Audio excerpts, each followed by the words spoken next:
किसी गांव में एक साधु रहा करता था। वह जब भी नाचता था तभी बारिश होती थी।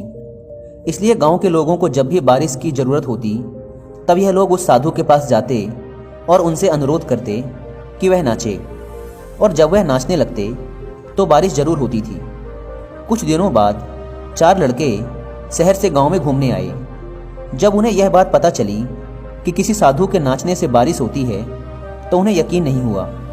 शहरी पढ़ाई लिखाई के घमंड में उन्होंने गांव वालों को चुनौती दे दी कि अगर हम भी नाचेंगे तो बारिश होगी, और अगर हमारे नाचने से बारिश नहीं हुई तो साधु के नाचने से भी बारिश नहीं होगी। अगले दिन सुबह सुबह गांव वाले उन 4 लड़कों को लेकर साधु के कुटिया के पास पहुंचे। गांव वालों ने साधु को सारी बात बताई। फिर उन लड़कों ने नाचना शुरू किया। पहले लड़के ने नाचना शुरू किया। आधा घंटा बीत गया। फिर पहला लड़का थक कर बैठ गया, पर बादल नहीं दिखे। कुछ देर बाद दूसरे लड़के ने नाचना शुरू किया और 1 घंटे बीतते बीतते वह भी थक कर बैठ गया। बाकी दोनों लड़कों ने भी ऐसा ही किया, पर बारिश नहीं हुई। अब साधु की बारी थी। उसने नाचना शुरू किया। 1 घंटा बीत गया, पर बारिश नहीं हुई। साधु फिर भी नहीं रुका, वह नाचता ही रहा। नाचते नाचते 2 घंटे बीत गए, पर बारिश नहीं हुई। 4 घंटे बीत गए, पर बारिश नहीं हुई।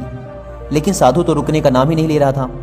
धीरे धीरे शाम ढलने लगी कि तभी बादलों की गड़गड़ाहट सुनाई दी और थोड़ी देर बाद जोरों की बारिश होने लगी। यह देखकर 4 लड़के दंग रह गए और तुरंत साधु से क्षमा मांगी।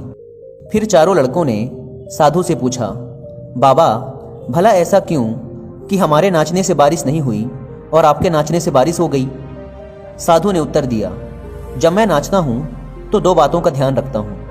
पहली बात तो मैं यह सोचता हूँ कि अगर मैं नाचूंगा तो बारिश को होना ही पड़ेगा, और दूसरी यह कि मैं तब तक नाचूंगा जब तक कि बारिश ना हो जाए।